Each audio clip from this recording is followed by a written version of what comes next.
let's be honest about why you clicked this. It's because you want the money. You want the income that shows up whether you showed up that day or not. You want to be able to retire your parents. You want to be able to pay for your college, your kids' student loans. You want to be the one who reaches for the check and doesn't flinch and who can leave a $500 tip without looking at your account first. And it's not going to help either of us to pretend that you don't want that, because I wanted it too. And I know you're probably expecting as a Christian that I'm going to tell you you shouldn't want those things, but I would be a liar, because that is what I have right now. I became a millionaire. I retired my parents. I've flown my whole family to places that they've ever even seen on a screen, all expenses paid. I'm able to give more to my church in a month than I used to make in an entire year. And I've walked up and been able to cover family members' rents and car payments. And yes, leaving a tip without ever having to check my bank account when I used to have to check to literally be able to scrape change out of my car in order to get gas. So I have been there and done that. And I am not going to ever sell you the lie that money doesn't make a difference, because that's not true. And it's not even what the Bible says. And so here's where you think this is going. You think that I am about to teach you how to get all of that by grinding and working and the secret da. But what if I told you that the chasing it is the exact reason you don't have it yet? And that when you start chasing outcomes, you're actually making it pretty much guaranteed that you're not going to get it. Because the issue is that you don't have a money problem, you have a frequency problem. And I mean that literally, not in a way the manifestation crowd often hijacks it, because there are 4 things you are doing right now that are jamming your signal. And there are 4 things that tune you in so clean that the stuff that you have been praying for starts showing up as if it was looking for you, as if it was pursuing and chasing you down. And so stay with me, because the first block is the one where you would swear on your life this is the right thing to do. And I'm going to go through with you the 4 blocks and the 4 steps to getting to the right frequency. So the first block is about transmitting versus receiving. Now, what does this mean, right? So most people would think hustling harder, wanting it louder, grinding, pushing, and forcing things into existence through sheer will is what you should be doing. And that's you trying to be the radio station. I want you to think about what a station does. It broadcasts, right? It screams its signal out into the air and waits for the world to pick it up. And that's what most people are doing with their desires. You are broadcasting them, announcing them, striving toward them with everything you have, but you were never the transmitter. You were never the thing sending it out. You are the receiver. You see, God is the broadcaster, and he's already broadcasting right now in his full power. His mercies are new every morning, and he makes the sun rise on the just and the unjust. The signal is always going out, which means nothing you do makes that broadcast stronger. Your striving doesn't crank up the volume on God. All your striving does is knock you off the station. And I know this because I lived it. Before I built what I have now, I had a blog teaching people about dogs, and I had done the research, found a profitable niche, and within it I found an affiliate program that I was selling, and I was grinding, and I was writing articles, doing SEO, doing everything the playbook said, and it made me a little bit of money. But every time it was time to write another article, I felt this dread. And I remember sitting there thinking, what's the point of doing this if I'm just signing up for another version of a job that is not my calling, that I'm not fulfilled with, and that I'm not looking forward to, that isn't using the gifts God gave me that only I can offer? It's because I was broadcasting someone else's frequency. I had picked up someone else's station and was screaming into a microphone that wasn't even plugged into my calling. And you sometimes look at other people's blessing and you think that that's what you want, but that's not what you were designed to have. And no amount of grinding is ever going to make the wrong frequency produce the right results. And so you've been screaming into a microphone in many cases that was never yours. You want to get on social media and make money, but you don't like being on camera. You want to be on a podcast, but you don't like talking. Do y'all know how many people have told me, oh, like I want to write, but I don't like writing? Why do you want to do that? And it sounds so silly when we say it out loud, but how many of your goals have you sat back and not asked, what life do I want? But Lord, what did you actually put in me? What gift did you actually give me? And instead of just deciding what you're going to have, actually asking God, Lord, reveal to me the work that you have created me to do and the path that you would have me to take, right? And so you've been screaming into a microphone that was never yours. The whole time there was a song already playing that was made just for you, just for your voice, but you weren't tuned into it. But even once you realize you are the receiver and not the station, there is a second block. And this is the one keeping you staring at the wrong thing entirely. Block 2 is the fruit versus the tree. You see, the thing is that everybody wants the apples. I'm going to say that again. Everybody wants the apples, all right? Because it's going to ruin something. Wanting the apples does not make you special. I have heard so many times people say, oh, well, if you have the desire, then God's going to fulfill it. And we're going to talk about this more later in the video, but oh my goodness, how many people in scripture desired things that were to their destruction? Everybody wants to make enough money to have a comfortable life.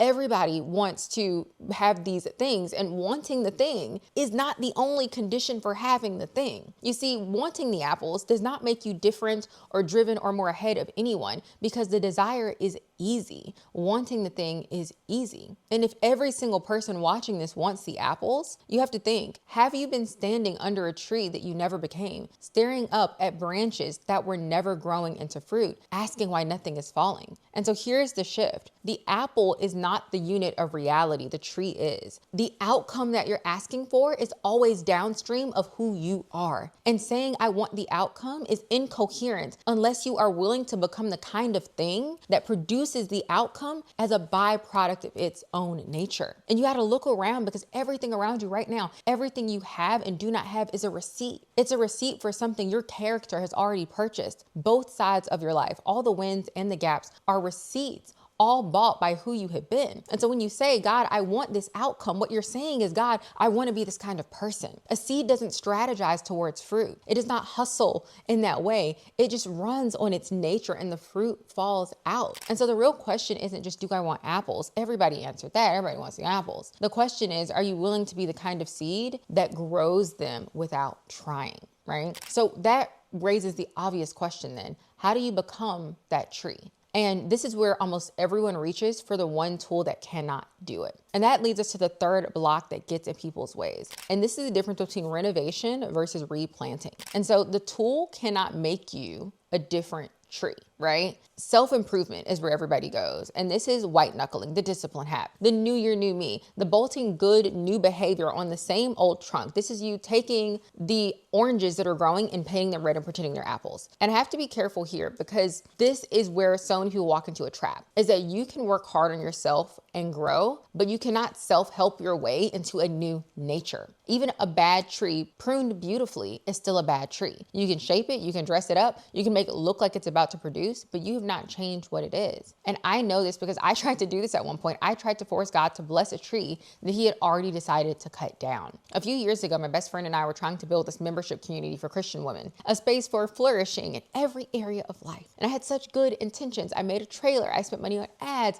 I was posting everywhere. And we barely could get people to join for free. And then everything just fell apart. The friend backed out, the funding backed out, the ads went nowhere. And I remember feeling so confused and so disappointed, asking God, why isn't this happening when my heart is in the right place and when my intentions are good? And what I could not see then, that I can clearly see now, is that God was not going to renovate me into a membership community creator when he had already created me for a different seed. And no amount of good intentions or striving was going to make him bless what he had not planted. We see this in Ezekiel 36:26, where it says, I will give you a new heart and a new spirit, and I will put within you. Paul says it plainly, if anyone is in Christ, he is a new creation, not an improved creation, not an upgrade creation, but new. You were not renovated when you came into Christ. You were replanted. You were transformed. A different seed went into the ground. And so for me, the membership falling apart wasn't punishment. It was preparation. God wasn't renovating that tree. He was making room for the right seed. And that's where most Christians fall asleep, because the second you hear God gives you a seed, a voice says, well, then there's nothing for me to do. And the assumption is the fourth block, quietly strangling your harvest. Now, block number 4 is framing God's field or farming God's field versus your own.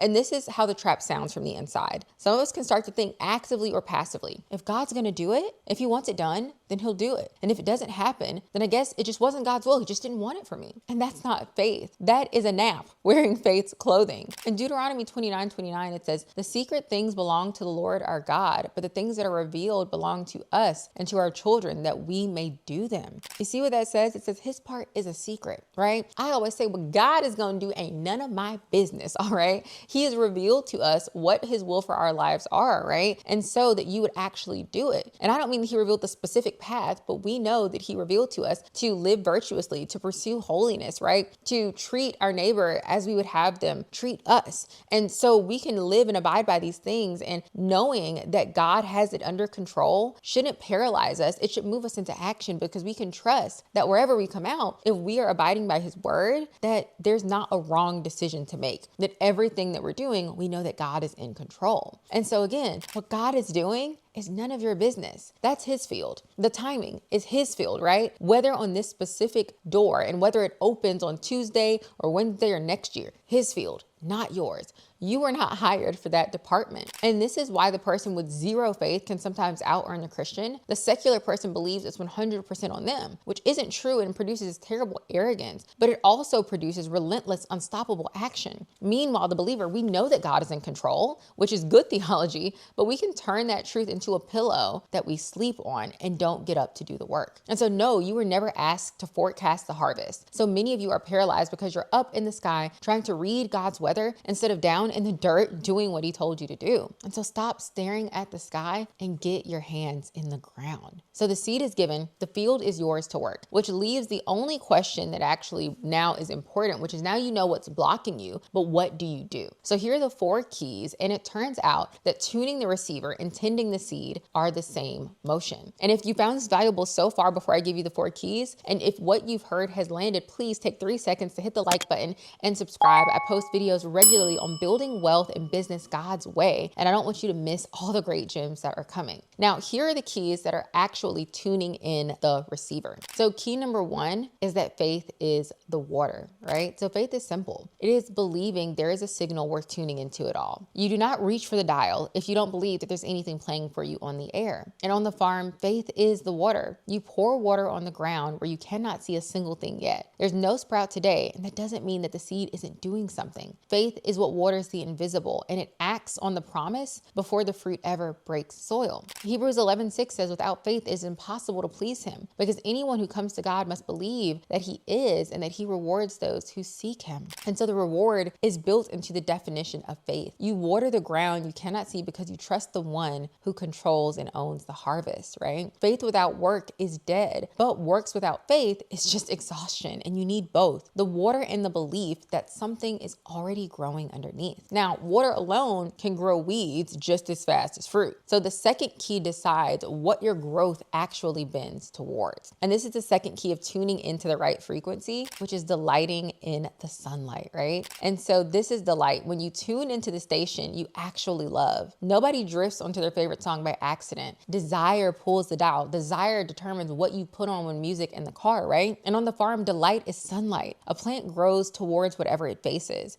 And whatever you turn your delight toward is the direction that you're going to grow every single time. We repeat this verse all the time. Psalm 37:4. Delight yourself in the Lord and he will give you the desires of your heart. And people misread this verse to think that it means it's a vending machine where God's going to give you whatever you want, but it's actually 2 sides of a coin, that he does give you the desires, but delighting in him will reshape what those desires even are. You start facing the light and you start growing in a different direction and you barely notice it happening. And I felt the difference between this and its opposite in my body. When I was writing those dog articles about a niche that I didn't care about, and I felt like dragging something heavy up the hill every single day versus teaching what I actually love and what I know and helping Christians build wealth, sharing what God did in my own life, I could do for hours and not feel it as work. That's not just discipline, that's delight. And delight is directional. And whatever you genuinely love is the direction that God is going to help build you to grow. And you can't fake that delight. It's the one key that keeps God a person that you love and not just a mechanism that you operate. So now you've watered, you're facing the sunlight, and your tree is growing. And it's probably growing crooked in some ways, shooting off in 10 different directions at once. And the third key is the one where most people flinch, because this one actually costs something. Key number 3 is alignment. It's the pruning and the trellis, right? And so alignment with the frequency is about landing on the right frequency, right? So not the station right next to it, but close enough to hear the static, but not clean, right? And so we see this in 1 John 5:14. This is the the confidence we have in approaching God, that if we ask anything according to his will, he hears us. And John 15:7 says, if you abide in me and my words abide in you, that's that delight, ask whatever you wish and it will be done for you. But you see, the alignment comes first and then the asking lands, that the abiding came before the asking. And so alignment is two things on the farm. It's the pruning. That's when you cut off the dead weight and even the good but not best branches that look fine but are stealing the energy that the fruit needs. And then the trellis, which is when you're growing something and it's growing in the wrong direction, you tie it so that it can grow straight until it's able to hold it on its own. And I've had time where I had to walk away from work that was earning me money because I knew it wasn't what I was supposed to build. And it cost something in the short term. But the trellis is not punishment. It's the thing that holds you straight until you're strong enough to hold yourself. And so faith without alignment will just have you watering weeds. Delight without alignment grows you fast in sometimes different directions. But alignment is where the desire stops being merely indulged and starts being conformed, right? And so you're watered and you're aimed at light, you're pruned and you're growing true. And so the final key to tapping into that frequency is the one that decides whether you actually bring the harvest in or if you lose right before it's ripe. And key number 4 is expectation is guarding the harvest, right?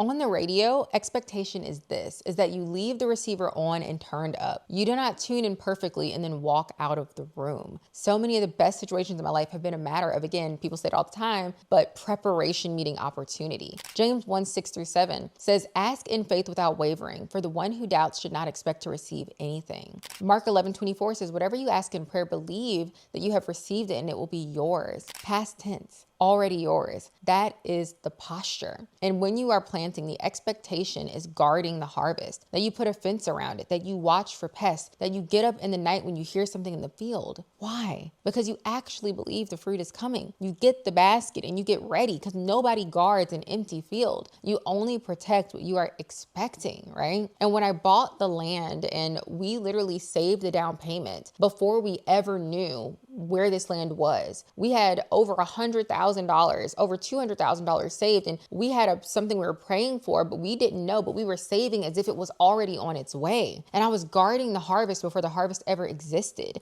And so when the door opened through these things that just like were so God aligned that we never expected, I already had the money because expectation is not a feeling, it's an action. And if you want to know what you expect, you just look at your life and it'll show you the fruit of exactly what your expectations are. And so I told you all that the things that by the grace of God we've been able to get have chased me, that I didn't run after that single thing on the list. And here's what I mean by that. I never chased the harvest, but I tuned into the receiver. I faced the light. I let the pruning happen. I saved the down payment before the land appeared. I created the course before I knew when people were going to buy it. And then I worked the only field that was ever mine to work and didn't try to go into God's domain. I trusted him with everything else. And I know people are going to ask for specifics. I'm not going to hold back for that because I know people want to know, well, Danielle, what did working your field actually look like? Because this video has been about becoming someone whose frequency attracts what they need, about becoming the right kind of tree, and about stepping into the new seed that God planted. And here's the question that follows from all of that. If God gave you a new seed, a gift, a transformation you've already lived, a calling you've been carrying, have you built something that allows that seed to multiply on its own? Or are you still trading time for every piece of fruit that it produces? Because remember, you're not asking him for money. You're asking him to make you the kind of person whose life, whose service, whose impact generates it. And that person, the one who wakes up to income that arrived while they were sleeping, who leaves tips without looking, who's able to take care of their children and their parents, that person has built something, not just a frequency, but on that frequency, they built structure and infrastructure that allows God to put them in a place to multiply it without requiring time for every fruit it produces. And if you're ready to learn how to do that, I have a free training in the description for building that structure and walks you through how to take what God already put in you, the gift, the knowledge, the transformation that you've lived, and package it into something that multiplies on its own. You can create a program that can sell while you sleep. You can build it once. I have some students that build it in as little as a week and own it forever. Receiving is made practical. Again, the training is free. It's in the description. And so if you've been doing the inner work and you're ready to build the outer structure that matches, that is your next step. All right. And so tend the field, right? In God's word. And when you tend it, it will not stay empty. And so you can water, you can face the light, and you can let the pruning happen and guard it. And you can do all of it. And the harvest date is still God's to set. You have to remember that. And that is not the bad news of this video. That is what enables you to release it and trust him with it, because you were never responsible for the outcome, only the tending. And God has never let a faithfully tended field stay empty forever when it is his will. And so I always say,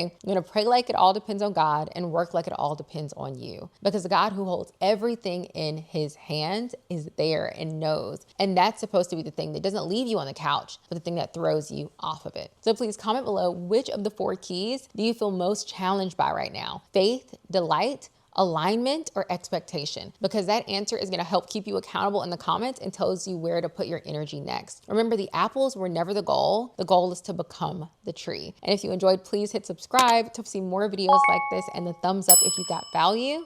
Leave that comment below on the key you have the most work to do on, and I will see you in the next video. Bye.